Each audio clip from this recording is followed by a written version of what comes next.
Aisyah. Saya Ali. And kita sekarang PRU kita sangat-sangat dekat 19 November kan 19 tarikh dia, November. which is very much not far. We would be playing a big role. Katanya macam mana the young Kita, voter? a lot of people, analyst kata the young voters ni akan menjadi the kingmaker yang membuat the biggest decision untuk menentukan where our country will be heading to. Essentially it would chart our future. Yes. That would be what would decide kita punya the future of our country, the future of us, because country tu akan membawa kepada kita. So is that actually very important? Maksudnya do we actually need to go out and vote? Maksudnya macam kadang-kadang kan dengan politik ni kan kita macam malas nak macam campur, malas nak dia baik macam bekerja sendiri. Kan dia does it actually affect us? And macam in the end when you vote for politik pun macam bukannya macam elok sangat kan government, tapi kalau kita tengok kan, choosing to not vote is actually a choice on its own. Kalau kita choose to not vote, you are choosing to allow a certain government to come up. And if you are not making the decision, someone else makes the decision. What if that person makes a decision yang macam does not bring a positive change for us? Do you actually want to allow that thing to happen? Or do you want to be a part of a change, a part of a positive change untuk kita and our country? So, what are kita punya options? Siapa nak undi? I mean, kalau kita tengok daripada PRU 14 dulu yang menang PH. So, I guess we can look at that one first lah. Which PH, sekarang ni dia punya composition PH on its own, and then dia ada tambahin PH plus tu kan.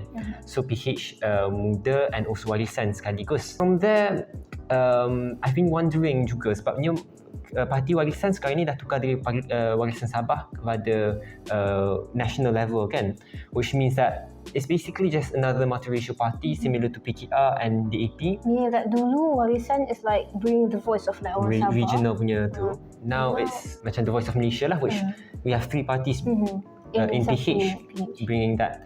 So macam there seems to be that conflict and takut macam ada perebutan in which role it should play, because I don't see a clear role which parti ni buat apa, parti ni buat apa. So and kita tengok dari segi history mereka pun banyak kali ada konflik. Banyak kan. Even now pun not talking about warisan apa semua pun, PKR punya AMK and Muda pun they're kind of like pergaduhan. Kalau kita tengok masa Johor dulu, banyak kan pergaduhan. And the whole cerita pasal Muda mengambil 6 kursi from PH. Ramai orang PKR were not happy. And if they are this conflicted, banyak isu macam ni, would they be able to bring about a stable government? Which kalau kita tengok from their experience in 22 months dah diberi masa untuk pemerintahan Malaysia masa lepas PRU 14 tu, it seems to go south more than it went north. Macam kalau kita tengok antaranya the biggest thing was ekonomi kita was actually very good masa tu. Ringgit was tengah naik masa tu kan.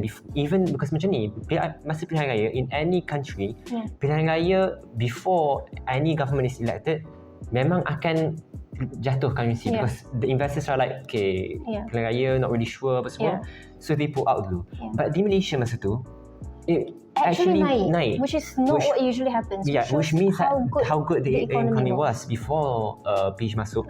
But right after PH naik, the economy just went down, and it never went up. Maknanya mungkin dia jatuh because orang tarik menula, but then it showed that dia tak pulih. And And I don't see much yang membawa pada development. It doesn't even seem like they have a clear principle. Sebab kalau kita tengok kan, they had a lot of promises that they brought up.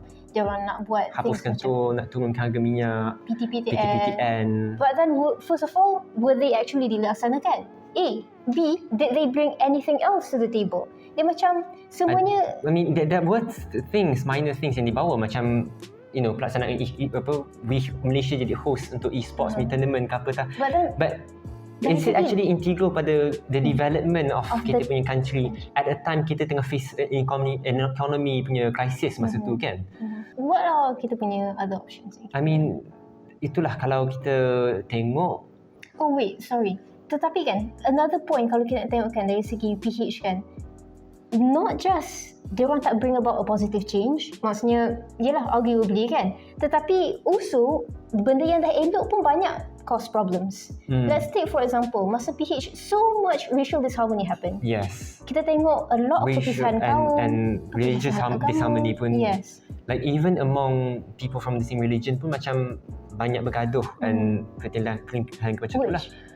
kalau kita punya people are not in a harmonic way, stable, macam how do you bring about a good country kan? Macam is that a kind of society you want to bring about for the future? You want to grow up in? And banyak benda yang a lot of principles yang lari daripada aspek moral, including like they're very open pada LGBT and dijemput even the Menteri Agama sendiri menjemput wakil transgender to bring dia punya voice apa semua, which is very concerning for country macam kita ni.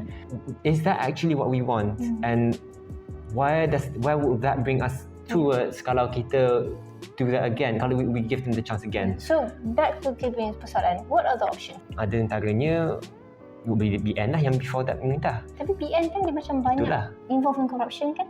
But that's the thing at the moment.